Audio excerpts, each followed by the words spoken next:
La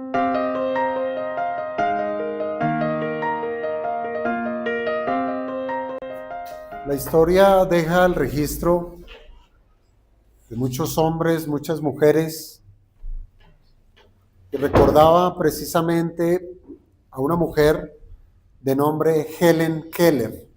No sé si le suena. Se trató de una mujer, una escritora, una oradora, una activista política, que siendo apenas una niña, ella perdió completamente la audición y la visión. Era sorda y ciega. Y esto a una edad muy temprana, meses, 19 meses, si no estoy mal. Perdió esas virtudes por una enfermedad.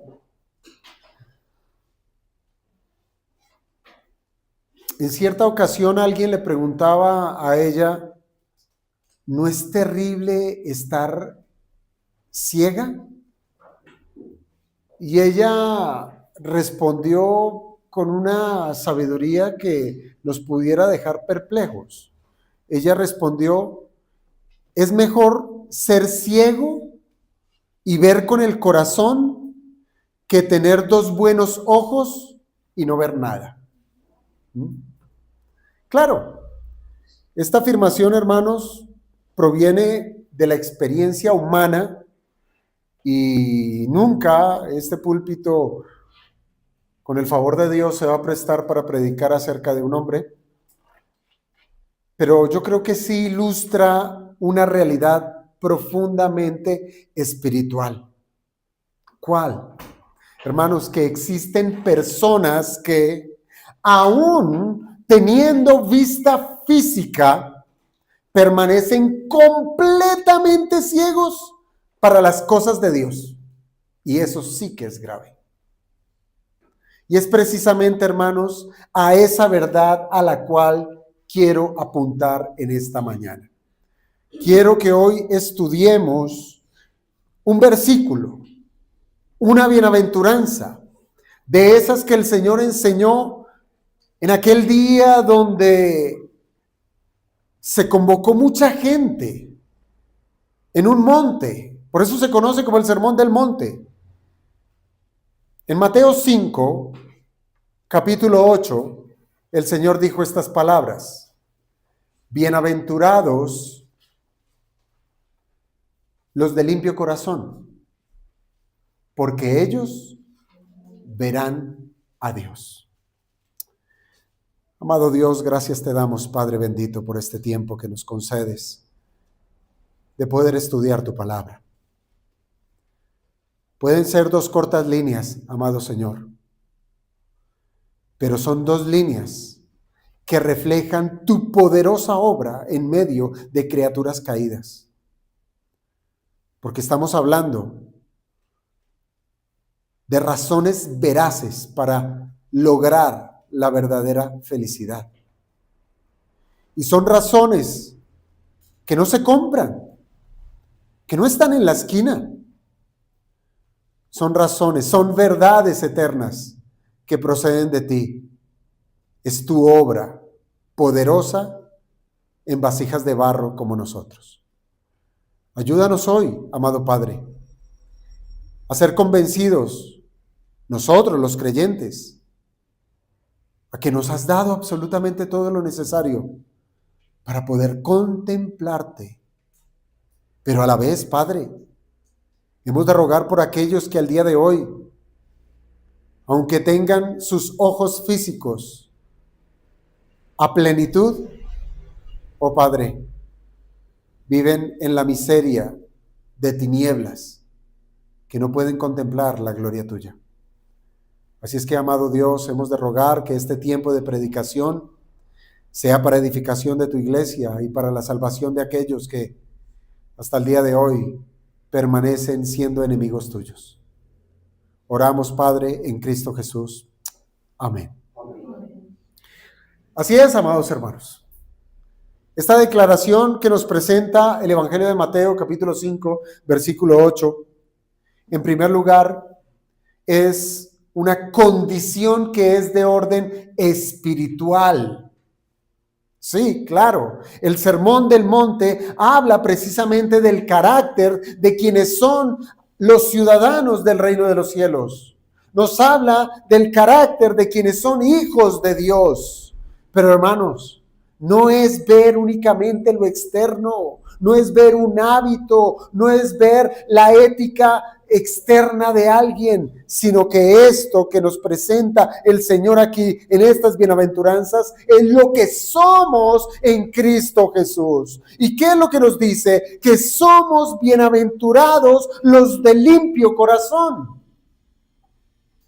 Entonces sí, aquí hay una condición de orden espiritual, la pureza de corazón. Pero en segundo lugar, estas líneas de Mateo 5:8 nos presenta la bendita consecuencia de esa pureza. ¿Para qué ser puros? ¿Para qué estar limpios? ¿Para qué tener un corazón regenerado? ¿Para qué la salvación? Si no es para contemplar a Dios. Mal hacemos buscar salvación o buscar a Cristo sencillamente para hacernos un reino en esta tierra. Como las bienaventuranzas anteriores que hemos estado estudiando, hermanos, el texto lo hemos hoy de considerar de la misma manera que lo hemos hecho antes. Vamos a partir la bienaventuranza en dos. Vamos a hablar de la sexta condición para ser verdaderamente felices. Eso es lo primero, la condición para ser verdaderamente felices. Y en segundo lugar, vamos a ver la razón de la bienaventuranza. Y es una razón contundente, demoledora, y es que ellos verán a Dios. Ellos verán a Dios.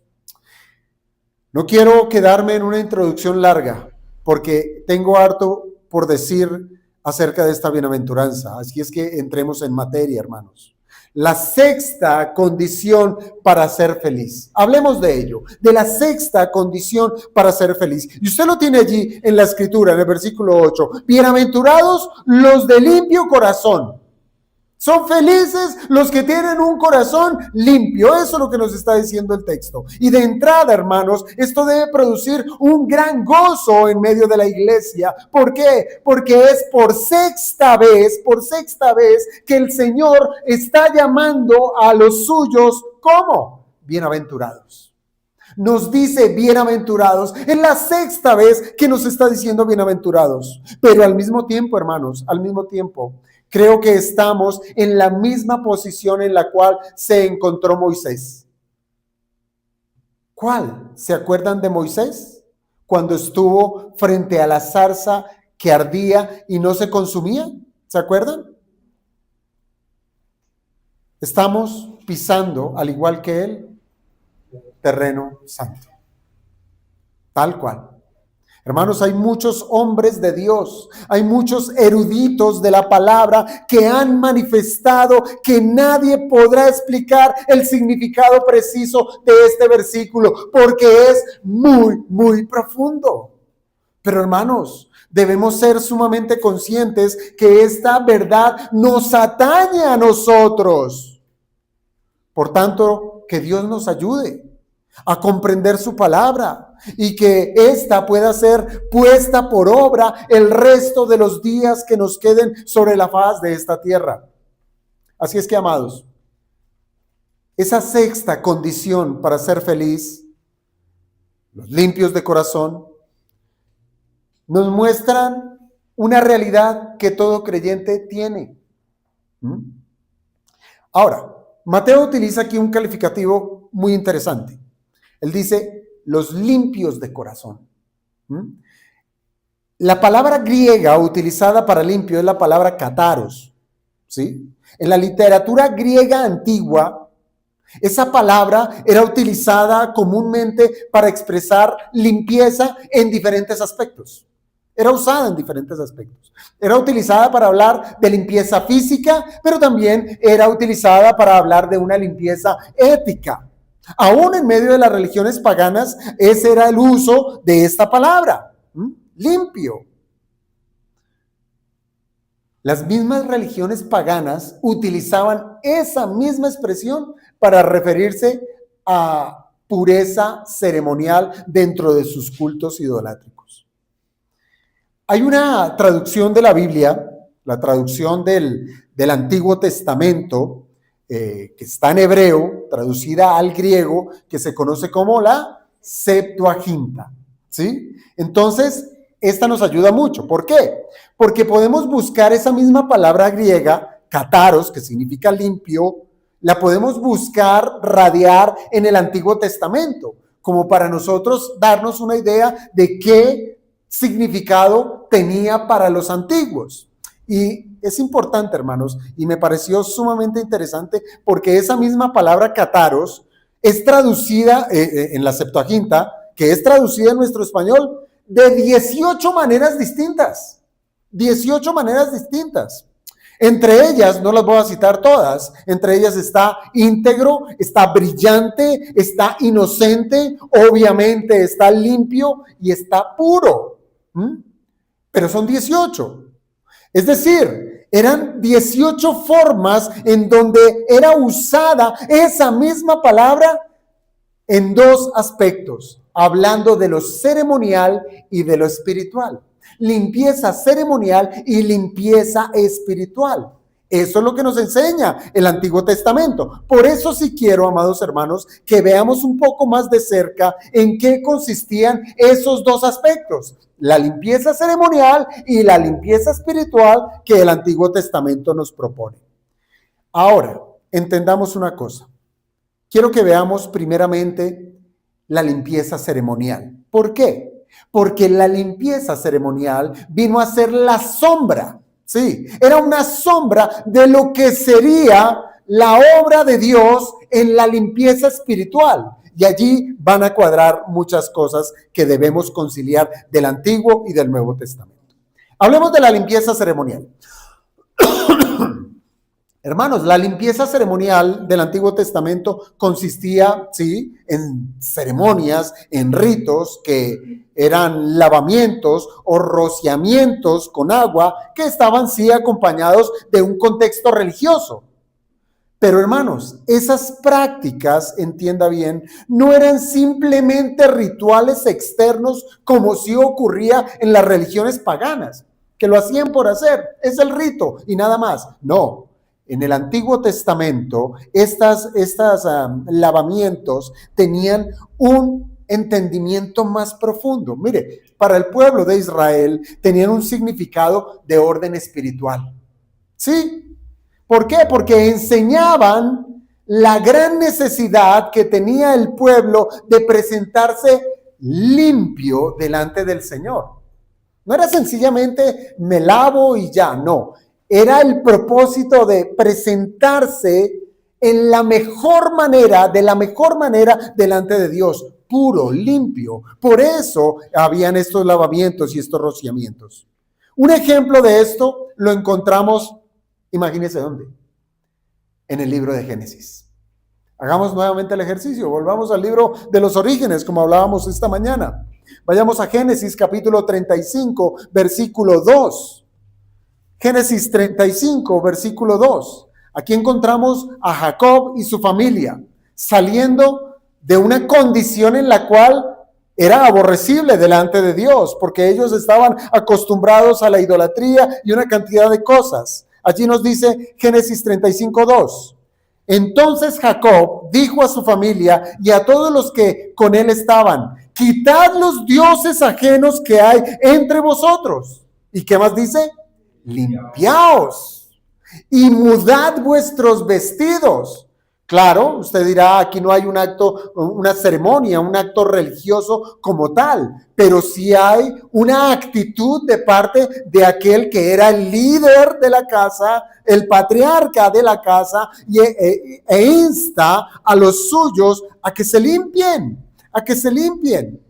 Jacob estaba enseñando una verdad sumamente importante y era la limpieza exterior, porque sencillamente era exterior, debía representar algo más profundo. Algo un cambio en el corazón. Debía representar un corazón que es apartado única y exclusivamente para Dios. Un corazón que se vuelve a Dios, que deja atrás los ídolos, que deja atrás la idolatría, que deja atrás el paganismo para presentarse única y exclusivamente para el servicio del verdadero Dios. Por eso, hermanos, alguien alguna vez preguntó, ¿de qué sirven las ropas limpias y las vestiduras nuevas si no hay un corazón limpio y un corazón nuevo? De nada, ¿cierto? De nada sirve. Hermanos, las ceremonias externas como tal no tenían valor ni producía un cambio verdadero en el interior. No lo hacía. Es más, nosotros tenemos una frase del común. Aunque la mona se vista de seda, mona se queda, ¿verdad? Lo externo no cambia nada, pero sí apuntaba era algo más profundo. Ahora, más adelante, cuando ya llega la ley, ¿sí? Cuando la ley es dada a Moisés, Dios estableció ahora sí unas ceremonias de purificación, estableció leyes que demarcaban claramente leyes de purificación ceremonial. Y esas leyes aplicaban cuando una persona quedaba ceremonialmente impura. Mientras que permanecía en esa condición de impureza, no podía participar ¿de qué? Del culto a Dios junto al pueblo, si estaba impuro. Y quiero leerlo desde Levítico 7, versículo 21. Levítico 7, versículo 21.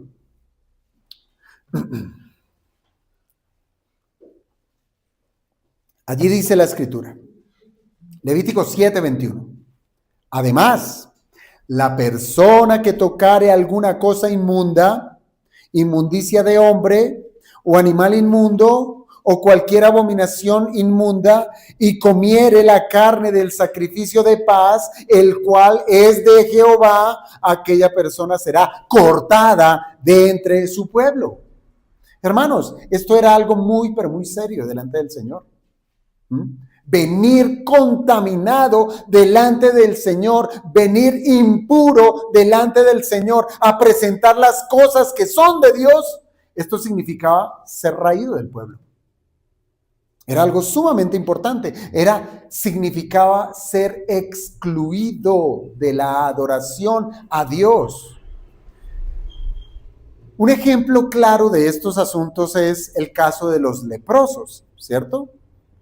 La lepra, una enfermedad, a causa de esa enfermedad precisamente, esto hacía que estas personas que padecían esa enfermedad vivieran apartados de la sociedad, estaban impuros. Cuando un leproso parecía haber sanado, ¿qué pasaba? Se encomendaba a un sacerdote para verificar que realmente ya esa persona estaba sana. ¿Y qué hacía con ello después? Pues al comprobar que estaba limpio, hacía una ceremonia de purificación. No era al revés. No es que hacía la ceremonia de purificación y con eso quedaba limpio y sano, como algunos han malversado. No, él comprobaba que estaba limpio. Y al saber que estaba limpio, hacía una ceremonia de purificación y entonces era recibido nuevamente a participar de la adoración pública. Hermanos, todas estas purificaciones eran externas, sí, externas. Pero como siempre, desde el Antiguo Testamento, el Señor ha estado enseñando a ese pueblo tipo, ¿sí? Con una maqueta, con ejemplos, de una manera muy pedagógica para enseñar algo más profundo. Purificaciones externas apuntando a verdades espirituales mucho más profundas. Se trataban de ilustraciones, si usted quiere verlo de esa manera. Era una ilustración de la limpieza que el pecador necesitaba en su corazón delante de Dios. Porque con pecado nadie puede presentarse delante del Señor. Ahora, esas ceremonias, hermanos, nos ayudan a entender dos grandes doctrinas. ¿Cuáles son? La expiación y la santificación. porque de eso nos habla precisamente estas doctrinas de limpieza, de purificación. La expiación en Cristo, hermanos, ¿qué es? Que nuestro Señor Jesucristo es quien nos limpia. ¿De qué? De nuestros pecados. ¿Y cómo nos limpia? Por medio de su sacrificio, por medio de su sangre. Por su sangre hemos sido lavados. Purificación en la expiación. Y en la doctrina de la santificación, ¿qué pudiéramos decir? Pues bueno, ahí está la otra manera, o más bien la continuidad de ese proceso de limpiarnos, de purificarnos. Cuando el Señor nos salva, ¿sí?, en esta tierra, aún nosotros lidiamos con la mancha de pecado, lidiamos con el pecado residual, eso aún está allí, pero es Dios quien nos sigue purificando por medio de ese proceso que se llama santificación. Es la obra continua de Dios en el creyente, que lo vive apartando cada vez más, lo aparta del pecado y lo atrae más y más a la santidad de Dios. Entonces, hermanos, sí, podemos observar que ese rito, que esa limpieza ceremonial apuntaba a algo mayor, a algo más grande. Por eso es que ahora quiero que observemos la limpieza espiritual, lo que significa realmente esas ceremonias antiguotestamentarias. Hermano, la limpieza espiritual es manifiesta en esta bienaventuranza precisamente cuando nuestro Señor usa ese término o ese calificativo de limpios de corazón, porque realmente esa es una bienaventuranza, ser limpio de corazón. Es una limpieza que nosotros los seres humanos no alcanzamos, es una limpieza que está lejos de nosotros, que no la podemos producir, sino es Dios quien la produce en nosotros. Por eso es una gran bienaventuranza. Pero entonces, ¿en qué consiste, hermanos, esa sexta condición para ser feliz? Para hablarnos de que la limpieza es del corazón, no externa, no es del vestido, no es de lavarnos, no es de lavarnos las manos y los pies, no es de lavarnos la cabeza, de lavarnos el cuerpo. ¿Se acuerdan aquella vez cuando el Señor lavó los pies de sus discípulos? Primeramente Pedro se opuso y dijo, no, Señor, yo no voy a permitir que tú me laves, porque esa era la costumbre judía, ¿sí? Era algo propio, lavar los pies, quitar la impureza, esa impureza que se traía de la calle. Y Pedro dice, no me lavarás los pies. Y el Señor le dijo, es necesario que esto se haga. Entonces lávame todo, dijo Pedro. Y el Señor le dijo, no, el que ya está limpio no necesita ser lavado todo, sino lo que tiene contacto con este mundo. Como queriéndonos decir, sí, el Señor ya nos limpió. Ya nos lavó a los que somos suyos, pero aún ese contacto que tenemos con este mundo nos ensucia y necesitamos ser limpios, pero es Dios quien produce eso. Entonces sí, hermanos, es bueno preguntarnos en qué consiste esta sexta condición para ser feliz. ¿Qué significa bienaventurados los de limpio corazón? Pues hermanos, esta bienaventuranza tiene que ver es con la limpieza espiritual, no física, sino limpieza espiritual. Esta no es, escuche bien, esta no es una situación meramente ocasional. Tampoco tiene que ver con algún tipo de virtud, cosa que los filósofos, tanto de la antigüedad como los filósofos de hoy en día, consideran que es así, que debemos mantenernos limpios, ¿sí? Los filósofos enseñaban que el cuerpo es malo, lo material es malo. Entonces, alejados de todas las cosas que son materia. Pero el Señor enseña es algo más profundo. Y es que son verdaderamente virtuosos, bienaventurados los que tienen la condición de ser limpios de corazón. Quiero que veamos, hermanos, qué nos dice la Escritura acerca de la limpieza espiritual, acerca de un corazón limpio. Salmo 24, versículos 3 y 4. Salmo 24, versículos 3 y 4. Es un salmo de David. Allí el rey David habló acerca precisamente del que es limpio de corazón. ¿Qué dice Salmo 24, 3 y 4? Comienza con pregunta. ¿Quién subirá al monte de Jehová? ¿Qué quiere decir? ¿Quién podrá presentarse delante de Dios? ¿Quién estará en su lugar santo? ¿Quién? Mire, y él responde, el limpio de manos y puro de corazón, el que no ha elevado su alma a cosas vanas ni jurado con engaño. Entonces ahí está, amados hermanos. Es decir, aquí lo que David nos está diciendo es que el corazón limpio, el corazón puro para Dios es aquel que no se ha contaminado con el pecado y no actúa bajo su control. Y ahí viene un gran problema. Todos estamos manchados de pecado. Nuestras manos, nuestro pensamiento, nuestras palabras, nuestros deseos, todo está manchado de pecado. Entonces preguntémonos, ¿quién subirá al monte de Jehová? ¿Quién puede estar en su lugar santo? Si solamente son los limpios de corazón, los que no están contaminados. Aquí requiere esto un examen. Porque tenemos un gran problema. Un gran problema. Si nosotros consideramos la historia de la humanidad, desde Adán, nadie está en armonía con esta condición. Nadie es limpio de corazón. Por eso el mismo Pablo en la carta a los Romanos, él dijo, todos están bajo pecado. Todos. Aún más, el mismo profeta Jeremías, lo hemos citado varias veces, nos ha dicho, engañoso es el corazón más que todas las cosas. Es perverso. Tenemos un gran problema. ¿Quién puede decir, soy limpio de corazón?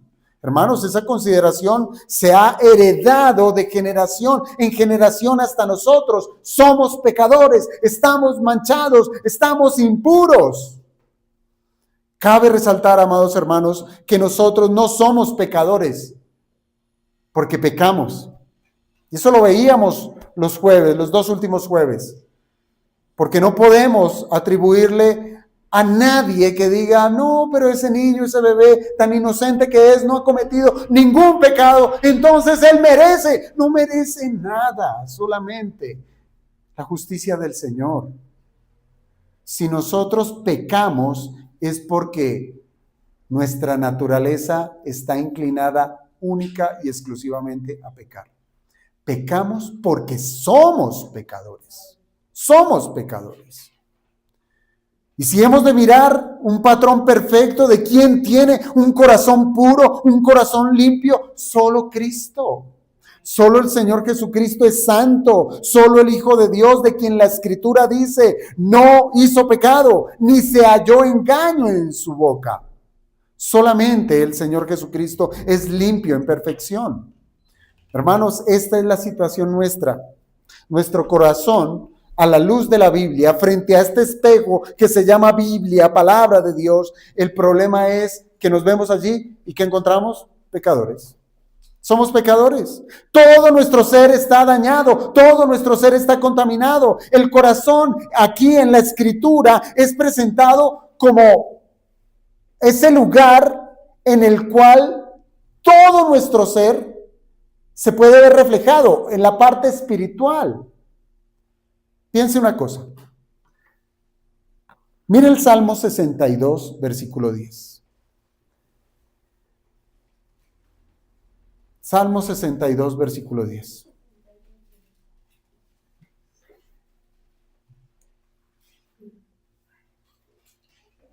¿Cómo presenta la Biblia el corazón del hombre?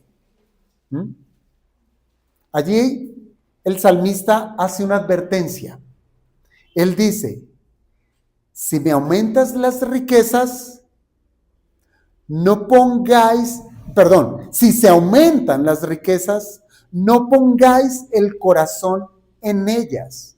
¿De qué está hablando aquí el salmista? Nos está hablando del afecto del corazón. Es decir, el corazón tiene que ver con afectos. El corazón tiene que ver con nuestra emoción. Aquí el salmista nos está mostrando que el corazón del hombre está inclinado o se apega o se depositan sus afectos en confiar en aquello que ama. Y si su amor y si su anhelo, su deseo son las riquezas, ¿qué está diciendo? Que su apego es eso. Su corazón, no está diciendo es su intelecto o solamente el cascarón, el cuerpo es lo que desea, no, es su corazón lo que está deseando allí. Pero vayamos más allá, Génesis 6:5, Génesis 6:5.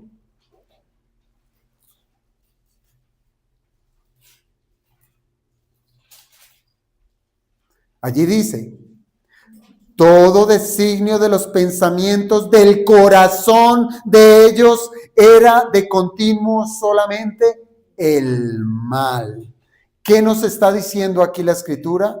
Que el corazón también es presentado como el lugar donde uno razona y piensa. Allí lo dice. Todo designio de los pensamientos del corazón.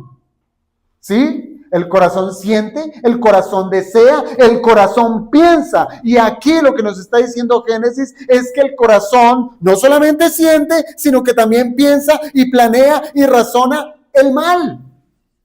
El mal. Entonces realmente estamos en problemas.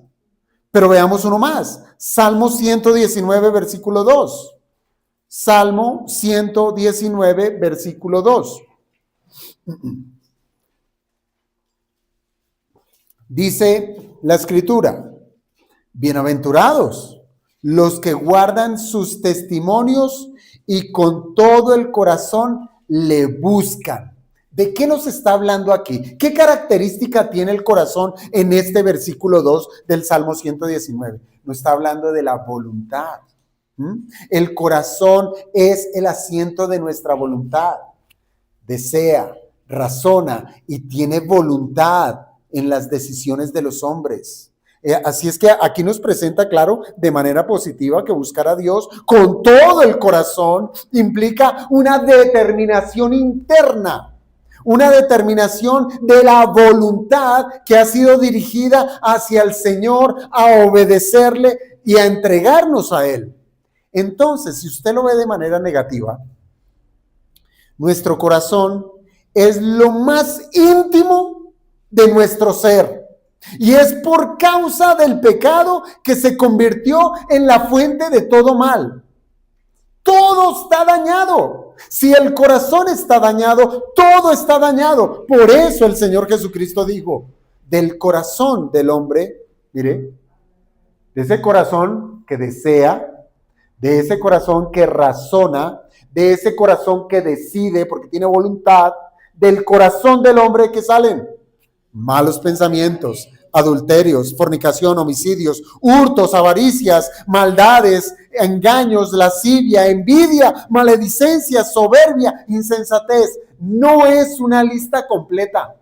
No lo es. No piense, ay, mire, no está ser homosexual. Bueno, sí, ahí está. No está, sí, porque habla de fornicarios. No está ser mentiroso. Entonces, eso es legítimo.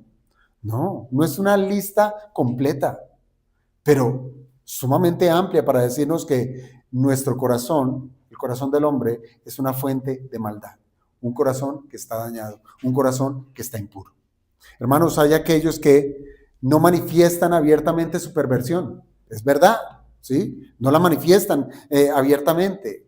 Buscan, sí, una manera sumamente muy sagaz para revelarla, ¿sí? Se ocultan, se mimetizan. Y el ejemplo más claro en las Escrituras, que el Señor mismo los puso como ejemplo, son los fariseos. Los fariseos. Ellos, todo era una apariencia de piedad, todo se parecía perfecto, pero el Señor mismo los llamó hipócritas, sepulcros blanqueados.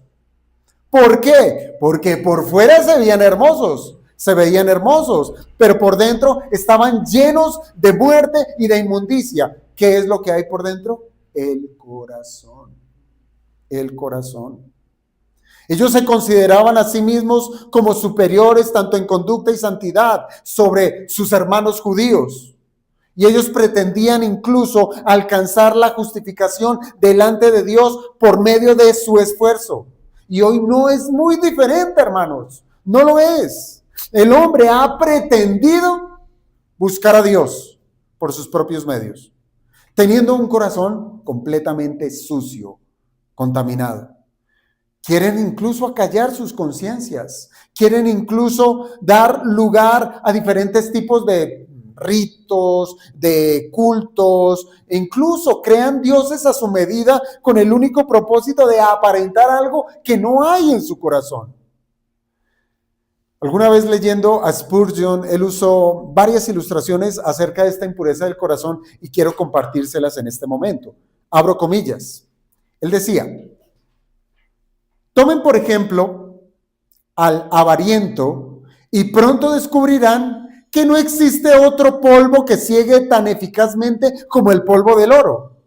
Podría haber algún negocio que muchos consideraran malo de principio a fin, pero para el avariento, el cual tiene una predisposición a apegarse al dinero, sería casi imposible convencerle de que es un negocio malo, porque su corazón está dañado.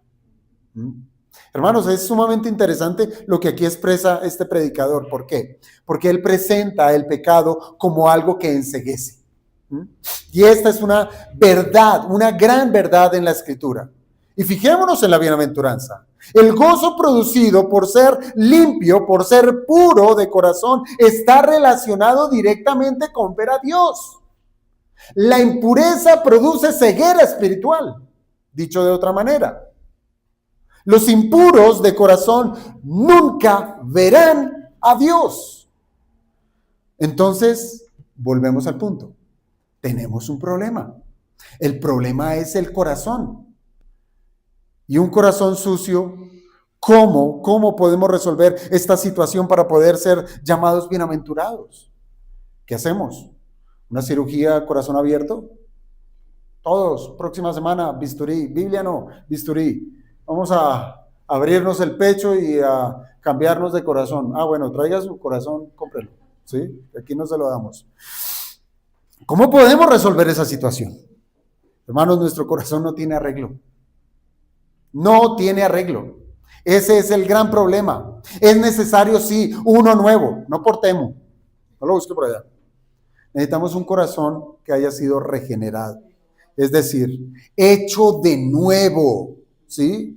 Y esta es una acción, como bien les decía, que no la puede hacer el hombre. El hombre no tiene la capacidad de cambiar su corazón dañado. Esta es una acción que es propia del Espíritu de Dios, porque es una limpieza espiritual que solo Dios puede hacer. Ese es el clamor de David en el Salmo 51, versículo 10.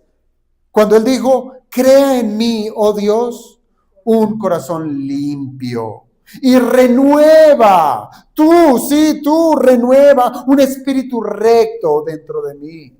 Ese es el clamor de aquel que tiene un corazón sucio, que sea el Todopoderoso que transforme mi vida. Aquellos que hoy tienen ese problema en su corazón y que quizás hoy se encuentren aquí, deben saber que nada ocurre fuera de la providencia de Dios. ¿Me explico? Tal vez a ustedes les extendió una invitación para venir a este lugar, pero entiéndalo, es Dios gobernando su creación y Dios quizás lo trajo a este lugar. ¿Para qué? Para que escuchen su palabra. Y recuerde bien que el mensaje del evangelio es este: Dios puede transformar el corazón de un pecador, no el hombre. Aquel corazón endurecido por el pecado, ese corazón que es rebelde, ese corazón que es incapaz de agradarle a Dios, puede ser renovado única y exclusivamente por la gracia de Dios, nada más. El Señor promete en su palabra: quitaré de vuestra carne el corazón de piedra y os daré un corazón de carne. Hermanos, esa es la gloriosa esperanza del Evangelio. Una transformación que solo Dios puede hacer. Solo Cristo salva a pecadores. Solo Cristo limpia el corazón y da vida nueva a todo aquel que viene a Él en arrepentimiento y fe. Y yo creo que eso sí son buenas noticias. Buenas noticias no es, ven y te resuelvo tu situación económica. Ven y te resuelvo tu matrimonio. No. Ven y te resuelvo tu corazón sucio. Eso sí son buenas noticias. Así es que, hermanos, el problema del corazón sucio es resuelto mediante la obra expiatoria de Cristo en la cruz del Calvario. Él nos lava de nuestros pecados. Él nos lava con su sangre. Y de esta manera es que una persona sucia en su corazón puede obtener pureza posicional.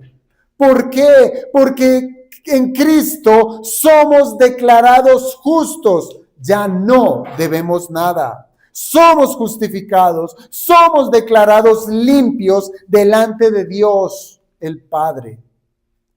Hermanos, lo que alguna vez fue una ceremonia en el Antiguo Testamento,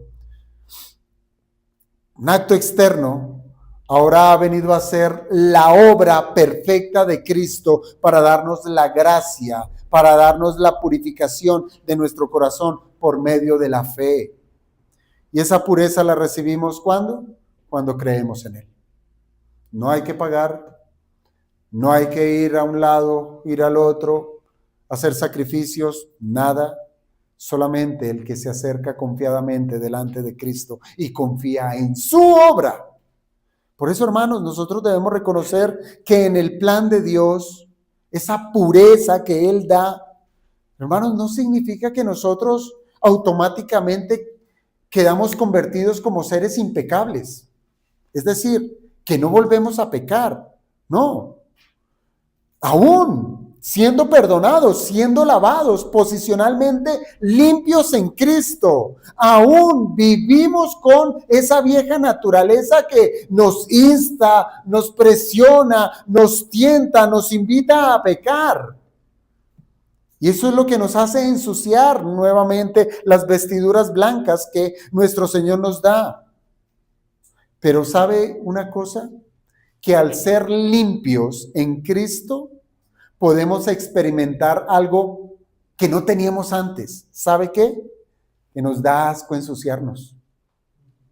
Nos da asco. Nos ensuciamos, sí. Pero ya cuando estamos sucios decimos, Señor, ¿qué hice? Señor, ensucié lo que tú limpiaste. Señor, perdóname. Esto es algo muy distinto a aquel que no ha sido limpio en su corazón. El que no ha sido limpio en su corazón verá sus manos sucias y dirá, una mancha más. Hace así. ¿Ya? ¿Listo? Limpio. Limpio. Por eso el apóstol Pablo, él exclamó una pregunta, ¿quién me librará de este cuerpo de muerte? Y la respuesta es Jesucristo. Es Jesucristo. Por tanto, hermanos, para esto es necesario vivir a Cristo. Sí, somos limpios en Cristo, pero vivimos en un mundo caído. Tenemos un corazón que todavía nos insta a pecar. El diablo está allí haciendo su labor y quiere hacernos caer, hacernos ensuciar nuestras vestiduras santas. ¿Y qué debemos hacer? Pues vivir a Cristo. Vivir a Cristo en la medida en que nosotros seamos llenos del Espíritu Santo y podamos experimentar esa libertad con la que Cristo nos hizo libres. Esto no es un acto que ocurrió una vez, sino es algo que se está repitiendo. Experimentar la libertad de Cristo, experimentar la libertad de Cristo, ser libertados de esa inmundicia, ser guiados por el Espíritu Santo en nuestras vidas, ser controlados por Él. Y como consecuencia, ¿cuál será el resultado cuando nos dejamos gobernar por el Espíritu? Santificación. Santificación, apartados del pecado para Dios. Parecernos más a Cristo. Y eso es lo que hace el Espíritu Santo hoy en día. Eso es lo que hace. Nos acerca más y más al carácter de Cristo. Ahora yo le pregunto, ¿y cómo sucede esto en la práctica? Esa pureza del día a día. Hermanos, cuando el Señor nos limpia y nos regenera en la salvación, nosotros comenzamos una nueva vida en Cristo. Y es desde ese justo momento en que hemos creído que Dios obra en nosotros por medio de su palabra y de su Espíritu Santo. Por eso es que si nosotros no nos prestamos a estar delante de la Escritura, rogándole al Espíritu, quien use esa palabra y nos limpie, no hay absolutamente nada. No hay nada. Solamente por su palabra y su Espíritu es que este corazón que aún se revela puede ser transformado de manera progresiva para parecernos más a Cristo. ¿Y cómo sabemos que nos hemos de parecer más a Cristo? ¿Cómo? Pues como lo dice la palabra, el carácter de Cristo es el amor, el gozo, la paz, la paciencia, la benignidad, la bondad, la fe, la mansedumbre, la templanza. Ese es el carácter de Cristo y eso es lo que hará el Espíritu Santo cada vez que venimos abnegadamente delante de la Escritura, rogando que seamos transformados. Hasta aquí, amados hermanos, pudiéramos resumir que la sexta condición para ser feliz es que esa limpieza ceremonial, esa limpieza externa, solamente era una señal.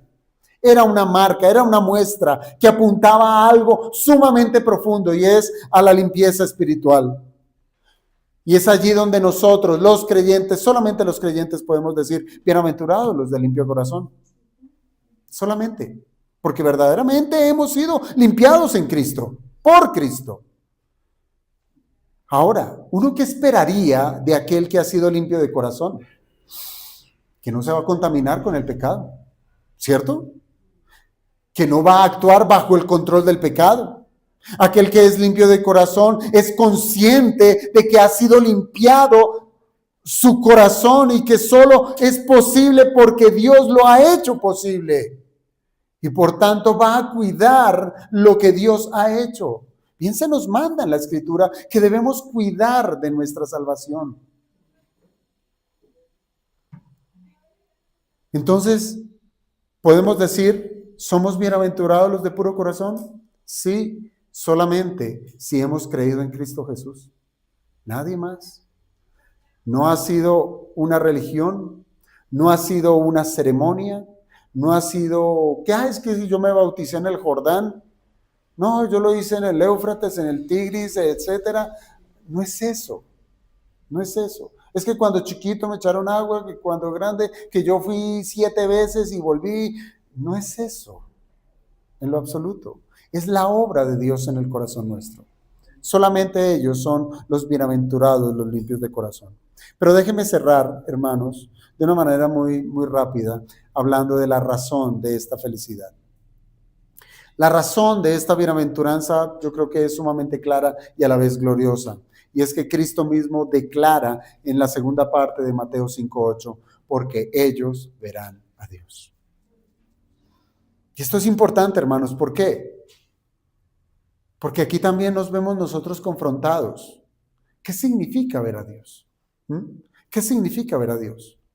Mire, la Escritura yo creo que es sumamente clara en decirnos que Dios es invisible. ¿O no es así? Dios es invisible porque Dios es espíritu. Entonces, ¿qué significa ver a Dios? Mire, Juan declara en su Evangelio, capítulo 1, versículo 18, a Dios nadie le ha visto jamás. Nadie ha visto a Dios. Y el mismo apóstol Pablo reafirmó esta verdad al decir en 1 Timoteo, capítulo 6, versículo 16, 1 Timoteo 6, 16, él dijo, el único que tiene inmortalidad, que habita en luz inaccesible, a quien ninguno de los hombres ha visto ni puede ver. Entonces, hermanos, ¿cómo debemos entender las palabras de nuestro Señor Jesucristo? ¿Acaso encontramos alguna contradicción? Mientras que unos textos nos dicen que nadie puede ver a Dios, ahora nuestro Cristo promete que podemos ver a Dios. Pues no hay, hermanos, no podemos decir que existe una contradicción, no la hay. ¿La clave en dónde la podemos encontrar? La clave está en comprender que esta promesa tiene un cumplimiento de orden espiritual, porque Dios es espíritu. Y ese cumplimiento se da tanto a futuro, porque así lo presenta la bienaventuranza, porque ellos verán futuro, verán a Dios, pero también hay un cumplimiento presente. Hermanos, el primero, ese cumplimiento futuro es un cumplimiento perfecto, es un cumplimiento definitivo. Y el segundo es un cumplimiento que hoy lo podemos experimentar, es un cumplimiento que es real, aunque todavía es parcial. Ya me voy a explicar. Veamos esa vista o esa visión futura de Dios. En su sentido pleno, esta bienaventuranza está apuntando al día glorioso en que los redimidos estarán delante del Señor como cara a cara. Cara a cara. Esa es la esperanza final de todos los creyentes. Contemplar personalmente la gloria de Cristo sin pecado, sin debilidad, sin ningún velo que limite nuestra visión. Hermanos, y aquí déjenme hacer un paréntesis. ¿Cuál es su expectativa de que el Señor vuelva? ¿Por qué hago la pregunta? Porque hoy muchos quieren un rapto secreto solamente con el propósito de no sufrir más en este mundo. Ay, es que yo no quiero pasar por la tribulación. Es que yo no quiero pasar por la gran tribulación. Es que lo que yo quiero es caminar por esas calles de oro y ver el mar de cristal, etcétera, etcétera. Eso es lo que yo quiero. Es que yo quiero estar en el cielo. Si ese es su propósito, está en el lugar equivocado. Porque el cielo sin Cristo no es cielo. Esperamos es a Cristo, verle a Él. Hermanos, Juan decía en la primera carta de Juan, capítulo 3, versículo 2, 1 Juan 3, 2, amados, ahora somos hijos de Dios, y lo somos los que hemos creído, y aún no se ha manifestado lo que hemos de ser, pero sabemos que cuando Él se manifieste, seremos semejantes a Él porque le veremos tal como Él es. Primera de Juan 3:2. Hermanos, hoy conocemos al Señor de una manera verdadera y podemos decirlo, lo conocemos, pero todavía es imperfecta. Nuestra comunión con Él es real. Cuando venimos a la iglesia tenemos comunión con Él, aunque aún luchamos con el pecado, luchamos con la debilidad de nuestra carne, pero es real la comunión que tenemos con Él. Pero llegará el día en que toda esa contaminación, esa debilidad, ese pecado será quitado y veremos al Rey de Gloria, le veremos en toda su majestad y hermosura. Por eso, hermanos, la promesa de Cristo en esta bienaventuranza no es pequeña. Los limpios de corazón no solamente recibirán bendiciones temporales, no, de eso no se trata, sino que recibirán el privilegio eterno de contemplar a Dios mismo. Y yo creo que esta es una esperanza tan, pero tan gloriosa para el creyente, ver a Cristo. Ese es nuestro anhelo, esa es nuestra esperanza. Ven, Señor Jesús, ven pronto. Pero hermanos, ¿qué nos espera mientras estamos en este mundo? ¿Será que es algo futuro, algo ajeno, algo que está muy lejos o cercano, qué sé yo, pero que todavía no está? No, hermanos, ver a Dios es posible hoy, es posible hoy. Esta bienaventuranza no se limita únicamente al futuro. Existe también un sentido presente en el que los limpios de corazón ven a Dios aún ahora. Usted dirá, ¿cómo? ¿Dónde? ¿Visiones? ¿Volvemos a esas cosas antiguotestamentarias? No. Hermanos, nosotros podemos ver a Cristo ahora. Mire, cuando nuestro Señor Jesucristo pronunció estas palabras en el Sermón del Monte, delante de Él, ¿sabe quiénes estaban? Había un grupo muy grande, una gran multitud, pero también estaban sus discípulos, ¿cierto? Creyentes e incrédulos estaban allí. Y todos, tanto creyentes como incrédulos, podían ver físicamente al Dios hecho hombre. ¿O no es así? Entonces, ¿qué decimos? Bienaventurados los de puro corazón, porque pueden ver a Dios. Pues estaban los impíos allí viendo a Dios. Entonces, ¿son limpios de corazón? No. No. Ellos lo podían ver físicamente. Lo podían ver. Pero hermanos, solamente los que son puros de corazón pueden verlo espiritualmente. Me explico. Muchos observan, y hoy puede ocurrir. Hoy muchos pueden ver en Jesús solamente a un hombre, a un maestro, ¿sí? A un enviado de Dios, a uno inferior a Dios. ¿Lo pueden ver así? Pueden ver como una creación especial de Dios. Pero es solamente una expresión que no demuestra una fe genuina. Pero hay quienes, por la obra del Espíritu Santo, pueden contemplar en Cristo la gloria del Hijo de Dios. Por eso, hermanos, ver a Dios trasciende lo físico. Porque nuestro Cristo no lo vemos físicamente. Él bien le dijo a sus discípulos, es necesario que yo me vaya, pero no los dejaré solos, no los dejaré huérfanos, les enviaré a otro consolador. ¿Y dónde está ese consolador? ¿Lo podemos ver? No, porque es espíritu. Eso nos puede llevar a esa contemplación que tuvo Felipe alguna vez, que le dijo al Señor Jesucristo, Señor, muéstranos al Padre y nos bastará. Déjanos ver a Dios y nos bastará. Pero era el Señor Jesucristo. Él no se rascó la cabeza. Nosotros de pronto sí. El Señor le respondió con amor. El que me ha visto a mí, Felipe, ha visto al Padre. Cristo es la imagen visible del Dios invisible. En Él resplandece la gloria de Dios de una manera perfecta. Por eso, hermanos, los limpios de corazón pueden ver a Dios hoy. ¿Sabe cómo? ¿Cómo? En la práctica, por medio de la obra que hace el Espíritu Santo. Mire, hay una obra en particular que hace el Espíritu de Dios que se llama iluminación. Iluminación. Lo que está oscuro en tinieblas, viene el Espíritu, da luz y podemos ver. El Espíritu abre nuestro entendimiento para que podamos ver a Cristo en la palabra, en la Escritura. ¿Cuántos hoy todavía lidian con que no tienen la luz suficiente para ver a Cristo en el Antiguo Testamento? Y el Espíritu Santo ilumina y nos deja ver a Cristo así, tan claramente como en el Nuevo, nos lo deja ver en el Antiguo Testamento. Es a través de la palabra de Dios que nosotros podemos conocer a Dios mismo, le podemos ver, le podemos contemplar, podemos conocer su voluntad, su gracia, su santidad por medio de la Escritura.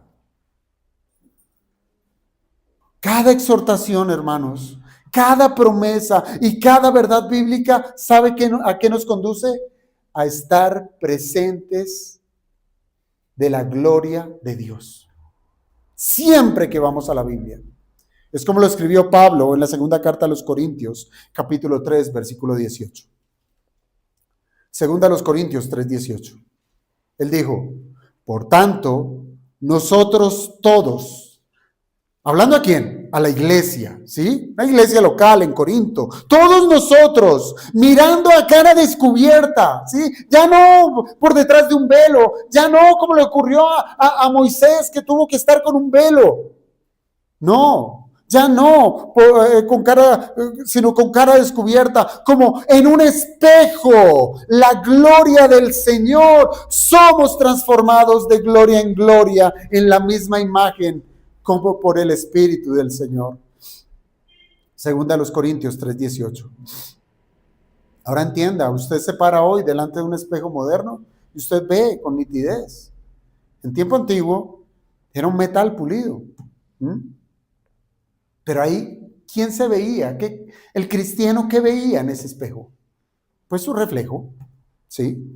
Pero aquí lo que nos está diciendo el apóstol Pablo es que cada vez que nosotros nos acercamos a su palabra y queremos vernos a nosotros mismos, debemos observar el carácter de Cristo, a Cristo mismo allí.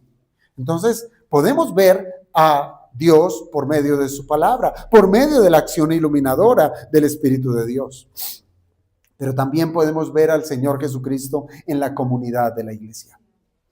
En la comunidad de la iglesia, ¿sí? Hermanos, la comunión de la iglesia es uno de esos escenarios más, pero más gloriosos donde los creyentes contemplan la obra de Dios de una manera especial. Mire, cuando el pueblo del Señor se congrega, no participa simplemente de una reunión humana, sino se trata de estar expuestos a la gracia, al poder y a la gloria de Dios manifestándose en medio de su pueblo. Nosotros podemos ver a Dios cada vez que observamos vidas transformadas. Cada vez que observamos cómo el evangelio va llamando y va atrayendo a Cristo a aquellos que antes eran enemigos. Podemos ver a Dios cada vez en cada creyente que persevera en santidad, en medio de luchas. Podemos ver a Dios en cada hermano que sirve con amor, que sirve con humildad. Podemos ver a Dios en cada pecador que es rescatado del reino de las tinieblas por la sangre de Jesucristo. Allí vemos a Dios. Todo esto constituye evidencia visible de que Dios está obrando en nosotros y que le hemos visto. Además, hermanos, en la congregación nosotros somos expuestos de una manera muy, muy particular a la gloria de Dios. ¿Sabe por cómo? Pues por el uso de los medios de gracia, ¿sí? Allí Dios mismo ha establecido que en la predicación fiel de su palabra, en la oración congregacional, cuando cantamos unánimes, esos cánticos espirituales, cuando tenemos comunión entre los santos, allí Cristo está ministrando, allí Cristo está con su iglesia, allí Cristo la está edificando, allí su pueblo está siendo guiado por el Espíritu Santo. Por eso, hermanos, no hay manera de que nosotros echemos a un lado o tengamos una desconsideración de las reuniones de la iglesia. No es algo superficial, no es algo meramente tradicional. Cuando los creyentes se congregan alrededor de Cristo, contemplan su gloria en el evangelio. Son exhortados, son fortalecidos. Y déjeme cerrar, hermanos. Cuando el escritor a los Hebreos en el capítulo 12, tarea, allí él hizo una comparación de cómo el pueblo antiguo se acercaba al monte de Sión para tener comunión con Dios. Pero nos muestra también la experiencia de la iglesia cuando se congrega, cuando se reúne, se acerca espiritualmente al monte de Sión, al lugar de Dios, a la Jerusalén celestial, a la congregación de los redimidos. Así es la comunión de la iglesia, hermanos. Los limpios de corazón ven a Dios obrando, guiando, corrigiendo, santificando y preservando a su pueblo para su gloria. No es una reunión liviana, amados hermanos. Así es que si usted me ha entendido en algo lo que he procurado expresar, entienda esto. La dinámica de este mundo, ese que nos espera ahorita allí en la puerta, nos está empujando constantemente hacia lo que es terrenal. Afanes, allá usted abre la puerta y los encuentra. Preocupaciones, allá están esperándolo. El amor por aquellas cosas que son temporales, ahí están en la esquina. Todo eso está puesto allí para enfriar nuestro corazón, para debilitar nuestra comunión con Dios, para que nuestra visión espiritual sea mermada y dejemos de buscar el rostro de Dios en su palabra. Es allí cuando descuidamos la oración. Es allí cuando nosotros perdemos esa sensibilidad espiritual, cuando somos enceguecidos por esos tesoros efímeros. Pero Cristo, hermanos, Cristo declara que los verdaderamente felices son los de limpio corazón, porque ellos verán a Dios. Nadie más. Nadie más. Hoy le vemos por la fe, hermanos. Mañana le veremos cara a cara. Hoy contemplamos su gloria en las Escrituras. Hoy somos nosotros, hoy podemos nosotros ver su gloria en la palabra, en nuestra vida transformada que es gradualmente transformada a la imagen de Cristo. Hoy la vemos, pero llegará el día en que seremos perfeccionados en Cristo Jesús. Cuando veamos a Cristo, vamos a ver que esa imagen está reflejada en nuestra vida. Por eso, hermanos, la bienaventuranza está íntimamente ligada a la santidad, a la comunión con Dios. Nadie puede decir soy verdaderamente feliz sin Cristo, soy verdaderamente feliz viviendo a mi manera, soy verdaderamente feliz viviendo, siendo complacido con las cosas del mundo. No, el que es verdaderamente feliz es porque quiere ver a Dios y guarda su corazón para que se mantenga puro y limpio. Ese será su mayor anhelo, guardar la santidad para ver a Dios. Que el Señor nos ayude, amados hermanos, en ello. Vamos a orar.